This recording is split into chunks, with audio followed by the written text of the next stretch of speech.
Pwani Habari ni chaneli yako inayokupa habari moto zilizojiri hapa Pwani na kwingineko. Kaa nasi.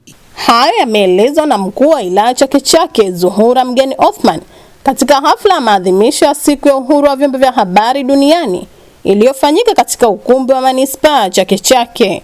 Amesema waandishi ni kiunganishi kati ya jamii na serikali katika kutatua changamoto zao, hivyo kuwepo kwa uhuru wa upatikanaji wa taarifa sahihi kutasaidia kujenga imani ya kufanikiwa kwa mahitaji yao. Ninawahimiza sana tufanye kazi zetu kwa kujiamini. Tusitetereshwe, tusitishwe, kwa sababu nyinyi ndiyo vyombo muhimu na mihimili mikuu.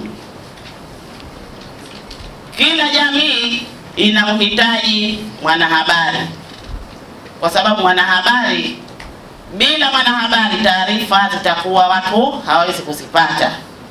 Lakini kutokana na uzalendo wenu, kutokana na ubora wenu mulionao, mimi nawapongeza sana. Munafanya kazi zenu kwa weledi mno. Waandishi wa habari munajituma mno. Waandishi wa habari kwa kweli sifa zote mimi nataka leo niwape, kwa sababu tunashuhudia, tunawaona na barabara zote tunakuwa nao sambamba. Munaelimisha vizuri na wananchi wote wanakuoneni. Tunaambiwa mnyongeni, lakini haki yake mpeni. Kwa kweli wanahabari nawapongezeni sana. Juhudi ziongezeke ili ufanisi uweze kupatikana. Tuwe na wigo, sababu kila mtu unapotaka kufanikiwa zaidi usitosheke na ulicho nacho. Tuwe wabunifu katika kutafuta kwa wengine. Wewe una kimoja, mwenzako ana vitatu, muibie kimoja na wewe uendelee mbele. Kwa sababu tusikomae hapo tulipo.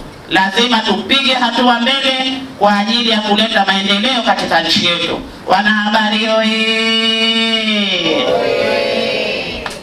Kwa kweli tunaona hapa kuna wanahabari wadogo tu. Bado. Akisoma taarifa ya utendaji ya chama cha waandishi wa habari Pemba PPC, makamu mwenyekiti wa chama hicho Khadija Kombo Hamis amesema PPC wamekuwa na mashirikiano na vyombo mbalimbali vya ndani na nje ya nchi ili kuona jamii inapata taarifa muhimu kuhusu mustakabali wa maisha na maendeleo ya nchi yao. Pemba Press Club imekuwa ikiwaweka pamoja waandishi wa wahariri, wapiga picha na wadau wengine ili kushirikiana, kubadilishana uzoefu, kujenga mtandao wa kitaaluma kwa maslahi ya taifa letu. Aidha, kukuza taaluma ya waandishi wa habari kwa kutoa mafunzo, warsha na semina ili kuboresha ujuzi wa wanahabari katika maeneo mbalimbali kwa kuzingatia maadili, mbinu za uandishi bora na matumizi sahihi ya teknolojia. Pia tumefanikiwa kwa kiasi kikubwa kulinda uhuru wa waandishi wa habari kwa kupigania haki ya waandishi kufanya kazi zao bila vitisho au vikwazo na kulinda uhuru wa habari katika jamii. Katika suala la kukuza maadili ya kazi, Pemba Press Club imefanikiwa kuhakikisha wanahabari wanafuata kanuni za maadili kama ukweli, uwazi na uwajibikaji. Kwani tunafahamu kwamba Pemba Press Club ni muhimu sana katika kuhakikisha habari zinakusanywa na kusambazwa kwa weledi, uhuru na maslahi ya jamii na taifa kwa ujumla. Kwani sote tunaamini kwamba taifa hujengwa kwa simulizi zake. Hivyo tunajitahidi. Nao baadhi ya waandishi wameitaka PPC kuwasaidia waandishi wachanga kuweza kupata vyanzo vyenye kuleta uwiano sahihi katika habari zao. Tunarudishwa nyuma hasa kwa waandishi wachanga. Ukifika kuona huyu hapa, labda kuna baadhi ya waandishi wakifika anajulikana huyu mimi nikimnyima kuna moja mbili kitatokea.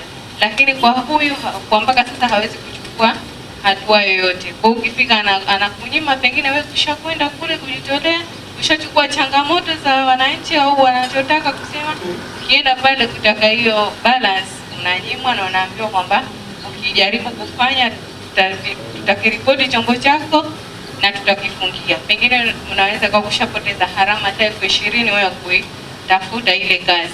Maadhimisho ya uhuru wa vyombo vya habari hufanyika kila ifikapo tarehe 3 mwezi wa 5, lakini kwa Pemba amefanyika tarehe 17 mwezi wa 5, ambapo kauli mbiu ya mwaka huu ni kukuza uhuru wa habari kwa ajili ya haki za binadamu, maendeleo na usalama. Like, kushare, kucomment na kusubscribe ili kupata zaidi kutoka hapa Pwani Habari.